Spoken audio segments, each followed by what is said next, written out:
What's up, my dudes? My name is Sister Turley, and this is the track review of Waykalie or Waykalie or something like that. So let's just get right into it, man. I've never rode on this track before, but apparently it's supposed to be enduro trail riding, enduro cross, something like that. So you guys know I'm always down to hit up some tracks like that for sure. So, okay, I'm liking this. Got some really tight.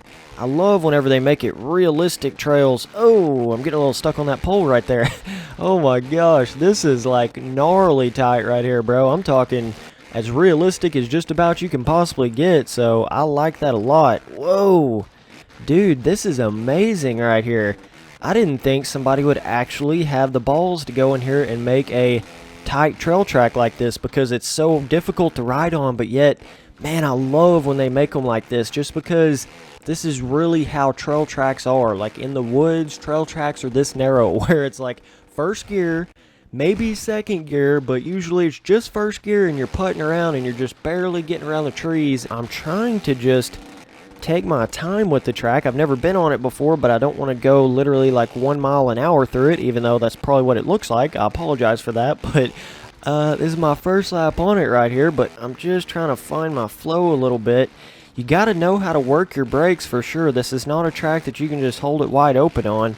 And I love when people make tracks like that on Reflex because most of the time, Reflex is just a hold it wide open throttle and not really worry about throttle control or blipping the throttle over jumps or anything like that. Usually it's just wide open. You'll land everything perfectly. But I always really loved to find those tracks on Reflex back in the day that it took some skill. Like you had to be 80% throttle or 70% throttle or something like that to land the jump right, and then you had to land that jump perfect to hit the next quad or whatever, so you had to have a whole lot more control. But from what I've noticed, it seems like a lot of these custom tracks, it's just wide open and you land everything perfect. So I don't know, that just gets a little bit old over time, but not all of them are like that, don't get me wrong. Just I've noticed kind of somewhat of the majority of them are somewhat like that, but I'm really impressed with the track so far. I mean, you definitely get that feeling of being lost in the woods, and the track is so long and narrow that you can't really remember where you are and where you're going, so it makes every corner and every section very like, you just got to see it right when it comes to you and right when you hit it. You can't really predict it very well, so that's definitely a very realistic trail element that they got going on right here. So I love that aspect of it, but let's see what we can get into, man. I don't even know if I'm close to getting on lap 2 or not, but I feel like I've just been cruising through the woods for about an hour and a half now. So I love how it tightens up and then it'll come out to these somewhat longer motocrossy type sections and you can hit some jumps and stuff here and there. It's not just all the same exact little trail filling, so but you got to have a ton of balance on the bike and a ton of control and a ton of just being able to really slam on your brakes at the perfect time and being able to angle the bike properly in the rut because you can see how tight the freaking corners are. You got to be able to turn properly or you'll just go shooting right off the track. So I love that about this track, but a lot of kind of deeper sand type rollers on some of these straightaways, so I guess that's kind of the base of the track is more of a sandy type feeling, but you could make up a lot of time and get some really cool lap times going on, and it would be a lot of fun to race on this track too because everybody would be like bumping bars, because if you try to pass somebody on this, you would definitely have to be running some people over, so it would be pretty fun. But I think that, oh man, running into a tree, it's one of those trail tracks that, I mean, it just really, as far as realism and the trees being close to the track and how tight it is and how long it is and all that stuff, it is very, very similar to how a real-life woodland trail track is. So that's a big deal to me because I always love things that are somewhat realistic anyways. I mean, it's always fun to go to those crazy unrealistic tracks too, but I don't know, there's just something about getting that immersion in a game whenever you find a realistic track. And trust me, I've made moon tracks and Mars tracks and space tracks and dimension tracks and every other kind of track you could possibly imagine. So don't get me wrong, I mean, I love those crazy out there kind of tracks, but it's just something about finding the realism in a track that gives it so much more replayability to it. And that's where a lot of these stock tracks, like, they're just timeless, man, because they feel so realistic and they feel like they could be an actual real place. But I don't know if I'm about to finish this lap or what. I feel like I've just been riding forever. Okay, got this little ski jump right here. whip it over on that. Oh man, that is bigger than I anticipated. You would almost need a little more top speed to hit that, because I hit that thing wide open. So I don't know. And I have my setup kind of right there in that medium range. Not too much top speed, not too much acceleration, but at first I was thinking, why not just have maximum acceleration, because you got all these tight corners. But now I'm kind of thinking differently, because oh my gosh, this is some double lane, split lane. I don't even know where I'm going right now.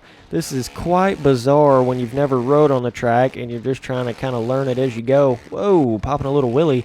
But yeah, I was saying, like, why not just have full acceleration? But kind of thinking a little bit differently now that I hit that really big jump right there. You may need a little bit more top speed for that, but I don't know. Maybe it throws a little curveball in there when you're... Okay, get back on the track, Spencer. Come on now. Oh, man. Alright, but yeah, this may be the longest track I've ever rode on MX versus ATV Reflex before. I am not even joking around right now. I would think I would already be at least like a lap and a half through, but I'm not even through the first lap yet, so I don't know, man. Don't know what else I'm going to see. And see, it's similar enough to where it's kind of hard to tell where you're at, but yet it's not similar enough to feel like overly repetitive. So I think he's managed to nail that part of it properly. And it looks like we got a little bit of a muddy uphill type section. That's one thing it doesn't have a lot of, is like big uphill. It's definitely more your standard. I mean, it has solid elevation and solid roughness everywhere. It's definitely not too flat.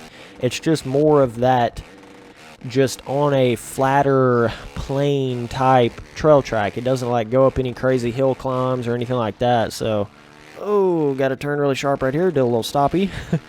Okay, it's got a lot of them just like sand whoop rollers where it really digs down in the dirt quite a bit. Oh my goodness, this track is long. This is like mentally draining right now. I never thought I would say that about a reflex track, but it gives you that same mentally draining feeling that you get on a real life trail track, where it's like, man, is this lap ever gonna end? I mean, that's kind of the feeling I'm getting right now. I mean, it's awesome, don't get me wrong. I'm not saying like, oh, this is boring and whatever. It's just like, wow, this is crazy. Like, I am still going on the first lap of the track. Hats off to you, bro, for making this, though. This is insane right here, man. Wow. Like, this is a long, full-blown, realistic trail track. Like, I'm actually saying that and meaning it. I'm not just saying that like, oh, yeah, it's pretty long. Like, no. This is a long trail track right here. Okay, I thought I was hitting the finish line. JK. That was just a little joke. Oh, man. It teased me a little bit. It brought me right by the finish line, but then it was like, oh, no, we're not going to let you hit that. Nope, you're going to go for another 30 minutes. Oh, my goodness, man. Okay, so it opens up a little bit, a little more motocrossy. There are some nice ruts in the corners, some of these corners anyways. I think that, is that a lap? I remember hitting that section, I think. Yeah, that's a lap, okay. I don't remember ever hitting the finish line jump, though. I'm slightly confused right now. I don't know if I did and didn't realize it. I remember going right beside it. I don't know, maybe I did. Either way, we're on lap 2 here, so I don't even know if I can finish all 3 of these laps. This is going to take like 30 minutes, man. But this will be one of those tracks that it would actually, kind of like how the pro racing is in MX Simulator, where it's really physically demanding. Not physically, but, well, kind of, because your hands cramp up, but that's really not physically demanding. It is in a sense, but I don't know. It's hard to explain it, but I mean more mentally demanding, kind of how like the pro racing is, where it just like drains you. If you tried to run a 30-lap race on this or something, could you imagine that, man? That would be insane. I mean, that would really test who was good on reflex. Like, that would definitely, that would be amazing to run a race like that now that I'm thinking about it. And that really opens my eyes up to making a long MX Simulator trail track, like an actual, 10-minute long lap time kind of thing. That would be pretty cool. But what gets difficult when you're making tracks is you try to, you're limited a little bit because you don't want to make too much stuff and then have the track lag and do all that. So I don't know how easy that would be to make a long track like this on simulator.